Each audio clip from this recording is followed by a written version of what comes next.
Welcome dear student, स्वागत आप सभी का बायोलॉजी क्लासेस में। डियर स्टूडेंट, आज के इस वीडियो में हम डिस्कस करेंगे जो सेक्शन सी और डी थे पेपर फर्स्ट जूलॉजी के, उसमें कौन कौन चैप्टर जो है वो इंक्लूड किए गए हैं। तो सबसे पहले बात करते हैं सेक्शन सी की। सेक्शन सी जो है इसमें आपको जो क्लासिफिकेशन दिया गया है वो यहाँ पर प्रोटोकोडेटा दिया गया है। पहला है प्रोटोकोडेटा, स्टार्ट हो जाएगा यहाँ पर फाइलम कोडेटा से। सेक्शन सी की अगर हम बात करें तो फाइलम जो कोडेटा है उससे शुरू हो जाएगा और कंप्लीट कोडेटा जो है वो डी सेक्शन में जाकर के कंप्लीट होगा। तो देखिए यहाँ पर सेक्शन सी जो है कोडेटा, इसमें यहाँ पर कौन कौन से जो चैप्टर हैं वो रहने वाले हैं। तो कोडेटा को यहाँ पर डिवाइड किया गया है दो हिस्सों में, एक प्रोटोकोडेटा और दूसरा डिवाइड किया गया है भाई जो हायर यानी कि वर्टिब्रेटा, ठीक, दो हिस्सों में। अब इसमें से प्रोटोकोडेटा जो है वो और कुछ वर्टिब्रेटा में आने वाले जो एनिमल्स हैं उनको मिलाकर के रखा गया है सेक्शन सी में, जिसमें से अगर हम देखें तो सेक्शन सी में फर्स्ट चैप्टर रखा गया है जो प्रोटोकोडेटा है, उसको प्रोटोकोडेटा यानी कि इसका हमें क्लासिफिकेशन पढ़ना है, इसके कैरेक्टर्स पढ़ने हैं, ठीक। हाँ, क्लासिफिकेशन ध्यान रहे, इसका क्लासिफिकेशन जो है वो हमें अब यहाँ पर जो सब क्लास है वहाँ तक पढ़ना है, सब क्लास तक पढ़ना है, ठीक है। इसके अलावा अगर हम बात करें प्रोटोकोडेटा में दोनों सब फाइलम जो है वो पढ़ने हैं, यूरोकोडेटा पढ़ना है और प्लस में सिफेलोकोडेटा दोनों पढ़ने हैं, राइट। इसके अलावा यूरोकोडेटा में एक प्रॉपर्टी पाई जाती है कि जो लार्वा होते हैं, लार्वा में मेटामॉर्फोसिस पाया जाता है, जैसे कि हर्डमानिया है। हर्डमानिया एक यूरोकोडेट्स एनिमल है और इसमें इसका लार्वा पाया जाता है, एसिडियन टेडपोल लार्वा, ठीक है। इस लार्वा में जो मेटामॉर्फोसिस की प्रोसेस होती है वो रिट्रो टाइप की होती है। कैसे होती है? रिट्रो टाइप की होती है। रिट्रो मतलब भाई प्रतिगामी प्रकार की, रिट्रोग्रेसिव। सो यहाँ पर हमारे जो नेक्स्ट चैप्टर है वो ये पूछा गया कि भाई रिट्रोग्रेसिव मेटामॉर्फोसिस के बारे में, मेटामॉर्फोसिस के बारे में, ठीक है। रिट्रोग्रेसिव मेटामॉर्फोसिस के बारे में नेक्स्ट चैप्टर है वो पूछा गया है, यानी कि ये वाला, राइट। एक चैप्टर ये हो गया, एक हो गया हमारे पास में प्रोटोकोडेटा का क्लासिफिकेशन, दो चैप्टर सेक्शन सी में। तीसरे चैप्टर की अगर हम बात करें यहाँ पर थर्ड चैप्टर की, ठीक, तो थर्ड चैप्टर जो है वो एग्नेथा का है, एग्नेथा, ठीक, जो कि डिवीजन है और इसका हमें क्लासिफिकेशन समझना है, इसके जनरल कैरेक्टर्स जो है वो समझने हैं, ठीक, और इनका जो मेन फीचर है वो भी हम यहाँ पर समझना है, ठीक है, एग्नेथा में। इसके अलावा अगर हम बात करें नेक्स्ट अगला चैप्टर तो वो है पीसीज, जो कि एक वर्टिब्रेट्स है।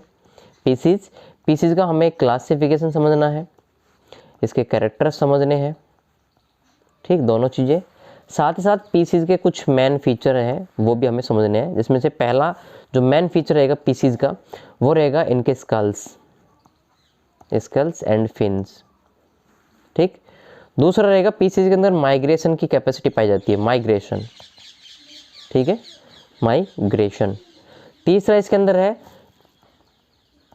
पेरेंटल केयर, यानी कि पैतृक जो कैरेक्टर होते हैं वो पाए जाते हैं इसके अंदर।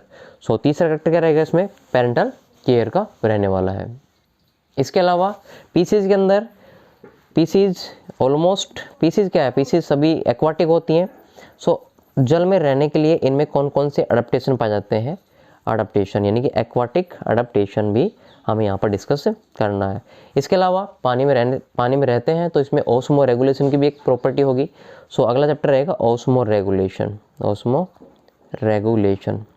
तो पीसीज के अंदर ऑस्मो रेगुलेशन किस प्रकार से कंट्रोल होता है वो भी हमें यहाँ पर समझना पड़ेगा। तो सेक्शन सी की अगर हम बात करें यहाँ पर, तो सेक्शन सी में हमारे पास में काफ़ी सारे चैप्टर जो हैं वो हो गए कि पहला हो गया इसमें जो प्रोटोकोडेटा है उसका क्लासिफिकेशन, फिर इसमें रिट्रोग्रेसिव मेटामॉर्फोसिस, एग्नेथा हो गया, एग्नेथा में पेट्रोमाइजोन आ जाएगा, पेट्रोमाइजोन इसका लार्वा जाएगा, एमोसीट लार्वा इसको भी पढ़ना है। पीसीज में आ जाएगा क्लासिफिकेशन, कैरेक्टर्स, और इनमें बहुत सारे इनके फीचर्स जो हैं वो सारे इंपॉर्टेंट हैं। स्कल्स, फिन्स, माइग्रेशन कैसे होता है, पेरेंटल केयर कैसे होता है, जल में रहते हैं तो जल में एक्वाटिक एडाप्टेशन कैसे होता है और ऑस्मोरेगुलेशन किस प्रकार से होता है। ये सारी चीज़ें सेक्शन आपको सी में देखने को मिलेंगी। सेक्शन अगर हम डी की बात करें, सेक्शन डी की अगर हम बात करें, सेक्शन डी जो है, अब उसमें बचे हुए जितने भी यहाँ पर एनिमल की जो क्लासेज या सुपर क्लासेज हैं वो सारी इसमें इंक्लूड कर दी जाएंगी। यानी कि यहाँ पर बच गए एम्फीबियम, एम्फीबियम, ठीक है। तो एम्फीबिया का क्लासिफिकेशन, इसके अलावा अगर हम देखें, एम्फीबिया हो गया पहला सेक्शन डी में, एम्फीबिया का क्लासिफिकेशन हो गया, रेप्टिलिया, रेप्टिलिया क्लासिफिकेशन हो गया, इसके अलावा एविज, एविज का क्लासिफिकेशन हो गया और मैमल्स का क्लासिफिकेशन हो गया। अब इनके मेन कैरेक्टर कौन कौन से हैं वो देख लेते हैं। एम्फीबिया में दो चीज़ इंपॉर्टेंट है, एक तो पेरेंटल केयर, पैतृक संरक्षण, और दूसरा है नियोटोनी, चिर भ्रूणता भी देखने को मिलती है, नियोटोनी। रेप्टिलिया में अगर हम बात करें, रेप्टिलिया में तो विनोमस स्नेक और नॉन विनोमस स्नेक के बारे में, साथ ही जो बीटिंग की जो क्रिया होती है, बाइट, जो सांप बाइट कर लेता है उसकी मैकेनिज्म जो होती है उसके बारे में हमें पढ़ना है, ठीक। इसके अलावा एविज की बात करें तो एविज में सबसे पहले तो इनमें जो अडेप्टेशन होता है उसको पढ़ना है, अडेप्टेशन, ठीक। दूसरा हमें पढ़ना है इनके अंदर माइग्रेशन भी पाया जाता है, माइग्रेशन यानी कि पक्षी जो है वो एक स्थान से दूसरे स्थान पे बहुत दूर जाते हैं, माइग्रेशन भी पाया जाता है, ठीक। और तीसरा इसमें है जो फेदर होते हैं उसके टाइप्स, फेदर्स के टाइप्स ही हमें यहाँ पर डिस्कस करना है। फिर बात आती है मैमल्स की। तो भाई मैमल्स के अंदर अगर आप देखोगे तो डेंटिशन जो प्रोसेस है उसके बारे में, दंत विन्यास के बारे में। दूसरा है मैमल्स की जो उत्पत्ति है, ओरिजिन, डेंटेशन हो गया, ओरिजिन हो गया, और एक और रह गया इसमें अडप्टिव रेडिएशन, अडप्टिव रेडिएशन, ठीक।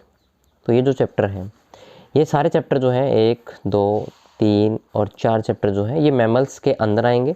सो मैमल का क्लासिफिकेशन और कैरेक्टर्स, इनके अलावा आपको ये और पढ़ने पड़ेंगे। एविज में इनके क्लासिफिकेशन के अलावा 3 चैप्टर पढ़ने पड़ेंगे। रेप्टिलिया में क्लासिफिकेशन के अलावा वेनोमस, बाइटिंग प्रोसेस। एम्फीबियम में जो पेरेंटल केयर होता है, नियोटोनी होती है, वो दोनों चीज़ें। सो इस प्रकार से हमारे पास में टोटल जो A, B, C, D sections हैं उनमें कौन कौन से चैप्टर जो है वो हमें डिस्कस करने हैं। इन सभी चैप्टर्स को हम कंटिन्यू एक एक करके यहाँ पर पढ़ने वाले हैं, राइट। सभी चैप्टर के नोट्स जो है आपको टेलीग्राम पे मिलते रहेंगे।